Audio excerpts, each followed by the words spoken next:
Hello Hello， 胖妮儿来喽！胖妮继续带大家过情关。若说《甄嬛传》中最完美的女子，很多小主的第一反应就是甄嬛的妹妹玉娆。大家喜欢她的理由无非是秀外慧中，聪明果敢，敢于追求自己的幸福。然而玉娆之所以能够成为剧中的幸运儿，都是因为在她前面有个甄嬛。如果没有甄嬛，玉娆最终能够变成什么样，还真不好说。咱们看看这个姐姐为妹妹做了什么。第一，甄嬛让玉娆认识到了后宫的凶险，封建社会，一些大家族争权，讲求的是前朝后宫彼此配合。为了让家族中的妙龄女子心甘情愿入宫，她们从小就被灌输入宫好的观念。至于入宫之后究竟怎么个好法，会遇到什么样的凶险，不会有人告诉他们。沈眉庄的家世比甄嬛还好，但她从小就被按照后宫妃嫔的标准培养起来。在入宫之初，她对后宫生活也充满了向往，丝毫意识不到帝王的无情和妃嫔之间争斗的残忍。甄远道夫妇是真的爱女儿，所以在甄嬛入宫之前，甄远道才语重心长地告诉她，不必想着为家族争荣耀，只愿父亲的掌上明珠能幸福平安。这样的父母在封建社会是个例，但即便甄嬛足够幸运，摊上了这样特别的双亲，入宫之前，她许愿时依然第一个想到，要嫁就嫁这世间最好的男儿，揭示了她说不想入宫的口是心非。待到皇上看上玉娆的时候，玉娆为什么能坚定地拒绝皇上？这不是因为她比沈眉庄、甄嬛都聪明，而是因为长姐把该经历的都经历了，让玉娆亲眼目睹了伴君身侧的凶险。姐姐在后宫失宠时，甄家被流放宁古塔的经历，更让玉娆早早认识到了帝王的翻脸无情。有了这前车之鉴，玉娆才能表现出与实际年龄不相符的清醒。第二，玉娆能得偿所愿，与她自己关系不大。人们对于宫斗、宅斗总有一种误解，觉得处于争斗中的女人，只要口齿伶俐，会说话，就成功了一半。实际上，如果没有强大的后盾或其他有利条件的支撑，口齿伶俐并不是优点。玉娆初见慎贝勒时，就跟吃了枪药一样，难道这宫中略平头整脸些的都要嫁与皇上吗？如果没有甄嬛，一个小丫头这样跟贝勒爷说话，她礼貌吗？至于后面和皇上周旋，动辄话中有话，表明自己不想嫁入后宫的想法，也算不得高明。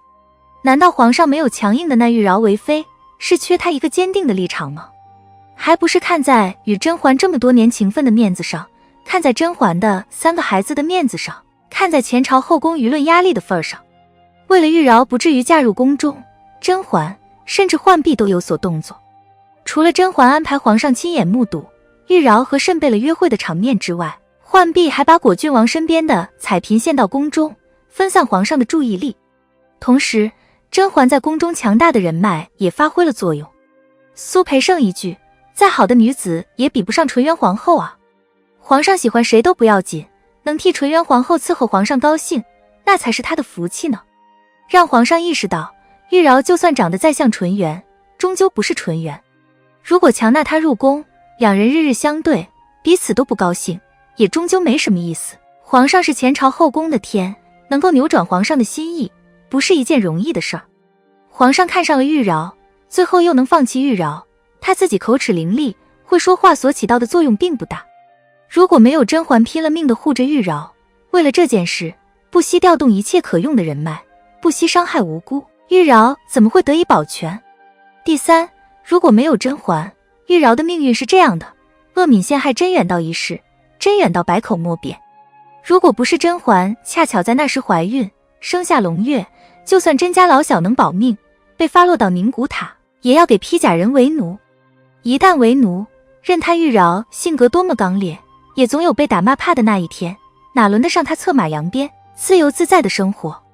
退一万步说，就算没有甄嬛，甄远道没卷到扳倒年羹尧的事情中来，玉娆到了年龄，也难逃入宫的命运。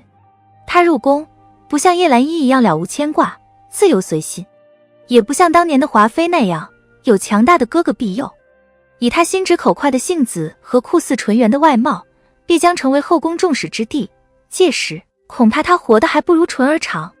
所以如果没有甄嬛，玉玉娆的命运大概率不会好，要么为奴为婢，要么在宫中被算计致死。